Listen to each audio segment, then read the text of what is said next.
বাংলা বলছি চ্যানেলটি সাবস্ক্রাইব করুন এবং সমস্ত অনুষ্ঠানের আপডেট পেতে বেল আইকনটি অন করুন।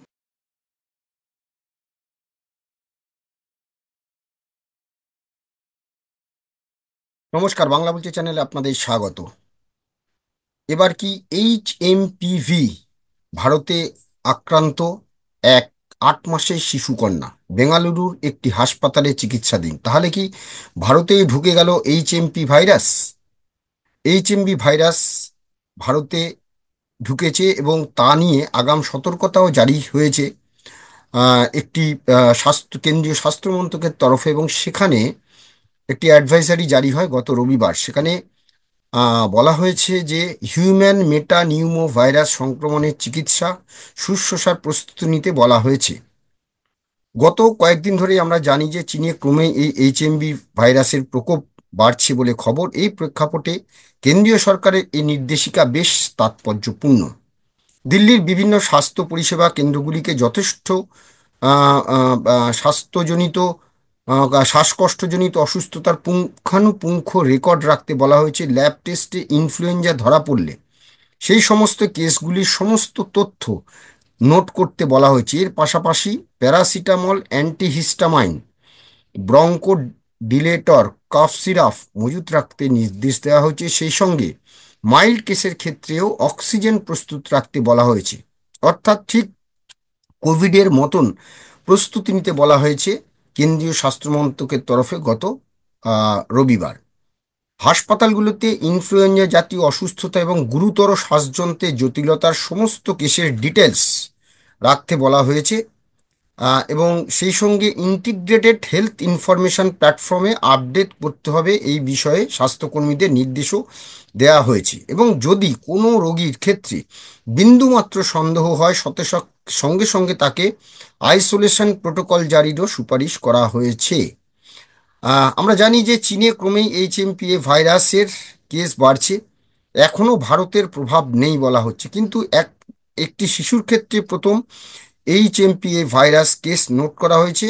National centre for disease control এবং বিশ্ব স্বাস্থ্য সংস্থা হুর পরিসংখ্যান বলছে গত 2 জানুয়ারি পর্যন্ত ভারতে সেভাবেই শ্বাসকষ্টজনিত অসুস্থতার সংখ্যা বাড়েনি।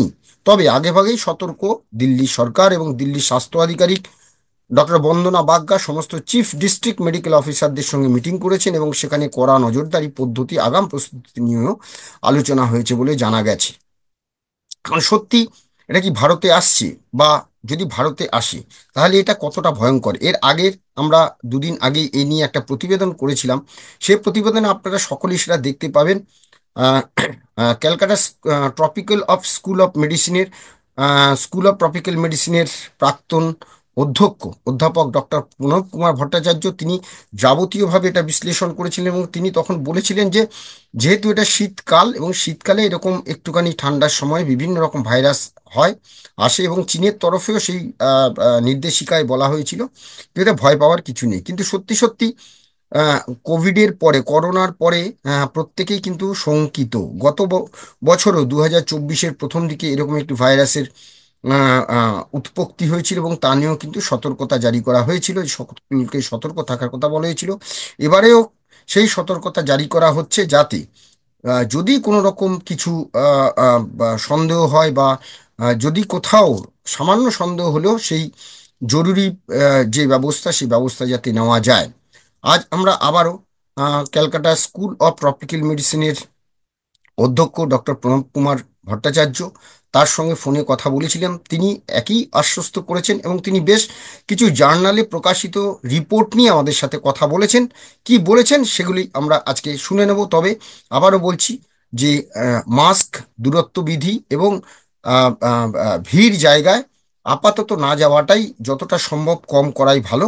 স্বাভাবিক জনজীবন যাতে ব্যাহত না হয় সেই বুঝে অযথা বাইরে না বেরোনোই উচিত, তিনি তাই বলছেন। আমরা শুনে নেব ডক্টর প্রণব কুমার ভট্টাচার্য কি বলছেন। আর বেশি কিছু তো আর ইনফরমেশন নেই। জাপানে এসে হয়েছে, আর এখন বলছে যাদের কি বলে সিভিয়ার কিছু হচ্ছে তাদের রিবাফেরিন দিতে বলছে। এইটুকুই তো এক্সট্রা। আর আর বলছে যে ওটা মিক্সড ইনফেকশন। মিক্সড ইনফেকশন মানে হচ্ছে যে সেটা আমি বলেইছি, মিক্সড ইনফেকশন। ওটা সঙ্গে স্টাফাইলোকক্কাস যদি থাকে, ব্যাকটেরিয়াল ইনফেকশন, তাহলে অ্যান্টিবায়োটিক যেটা বলছে।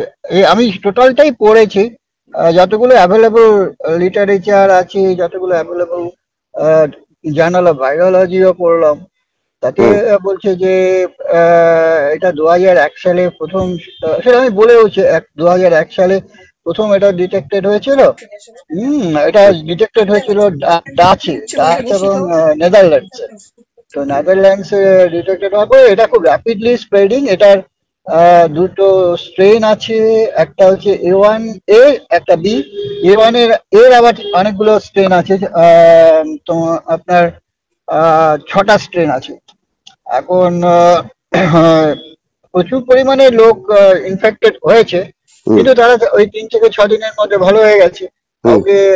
মর্টালিটি একমাত্র যারা 60-র ওপরে আছে তাদের মর্টালিটি রেটটা খুব হাই, আর যারা ইনফ্যান্ট তাদের মর্টালিটি রেটটা ভীষণ, মানে টিনেজার গুলো মারা যাচ্ছে বা মারা গেছে, তাদের বেসিক্যালি তারাই হচ্ছে ইনভলভড।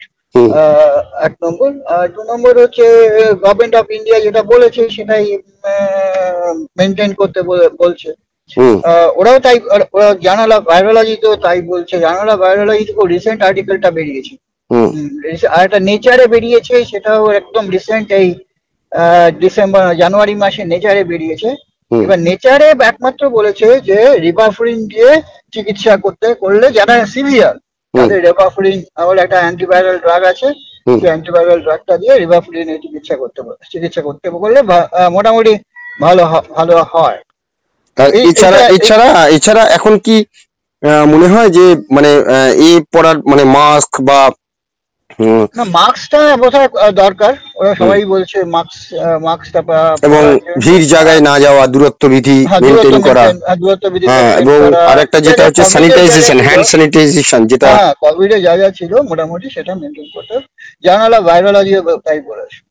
জার্নাল অফ ভাইরোলজির উপরে তো কিছু ওপর নেই, আমি জার্নাল অফ ভাইরোলজিটাই পড়লাম। ওটা বেসিক্যালি ওই ভাইরাসটা সম্বন্ধে সব ডিটেল দেওয়া আছে, এগুলো তো পাবলিককে দিয়ে কোনো লাভ নাই ওগুলো। এখন ওইটাই যে প্রায় বোধহয় 70,000, 1 লাখের উপরে, 7 লাখের উপরে চায়নাতে ইনফেক্টেড হয়েছে, আর 1 লাখের কাছাকাছি জাপানে ইনফেক্টেড হয়েছে। আর আমাদের ইন্ডিয়ায় কি কেউ ইনফেক্ট? ইন্ডিয়ায় এখনো কিছু হয়নি। আচ্ছা, এখন সেটা যদি বাই যদি চলে আসে তাহলে কোভিড কত, সেইটা আলাদা ব্যাপার। সেটা তো গভর্নমেন্টের ব্যাপার, সেন্ট্রাল গভর্নমেন্টের ব্যাপার। ফ্লাইট রেস্ট্রিকশন বা ফ্লাইটে কোনো টিপি দেবে কি দেবে না, সেটা গভর্নমেন্টের ব্যাপার, ICMR বলবে। আচ্ছা আচ্ছা, হ্যাঁ, সেটা আমরা বলাটা ঠিক হবে না, আমাদের পক্ষে বলাটা, মানে গভর্নমেন্টের কি পলিসি গভর্নমেন্ট করবে, ICMR কি পলিসি করবে, সেটা ICMR এর ব্যাপার। তবে ওরা নজর রাখছে এইটুকু আমি জানি, এখনো আমাদের এখানে আমরা নজর রাখছি। আর ওই দূরত্ব বিধি, হ্যান ত্যান, এগুলো মেনটেন করতে বলেছে। ভয়ের কিছু নেই দাদা, ভয়ের কিছু নেই। এটা হচ্ছে যদি সে মেনটেন করে তাহলে ভয়ের কিছু নেই, এটাই হচ্ছে কথা। আর যারা খুব সিভিয়ার হবে, যাদের মনে করুন যারা ক্যান্সার পেশেন্ট আছে, বা যারা ইমিউনোসাপ্রেশন আছে, যাদের ডায়াবেটিস আছে, যাদের থাইরয়েড ডিজিজ আছে, যারা স্টেরয়েড খায়, তাদেরকে যদি সে বিধি না মেনটেন করে, তাদের নিউমোনিয়া হওয়ার চান্সটা বেশি। নিউমোনিয়া হওয়ার চান্সটা হলে তখন তাকে ভেন্টিলেশনে যেতে হতে পারে, তখন তাকে রিবাভিরিন। এখন রিবাভিরিনটা দেখুন, এটা ব্যাপারটা হচ্ছে যে এটা নেচারে একটা আর্টিকেল বেরিয়েছে, এটা FDA এখনো এগ্রি করেনি, ঠিক আছে? এখন নেচারে একটা কাজ বেরিয়েছে নেচার মেডিসিনে, যে রিবাভিরিন দিয়ে তাদের রিভার্ট করা গেছে, এটাই ব্যাপার। কিন্তু রিবাভিরিন আপনি একবার বললে পারে না, সবাই বাইরে গিয়ে কিনতে শুরু করবে রিবাভিরিন। ঠিক না? এটাও একটা প্রবলেম, তাই না? ঠিক আছে, প্রোফাইল্যাক্সিস হিসেবে রিবাভিরিন খেতে শুরু করলো, এটা ঠিক হবে না। ঠিক আছে না? যারা ভর্তি হবে তখন তাদেরকে রিবাভিরিন দেওয়া হবে। ঠিক আছে, ওকে, ঠিক আছে, ঠিক আছে।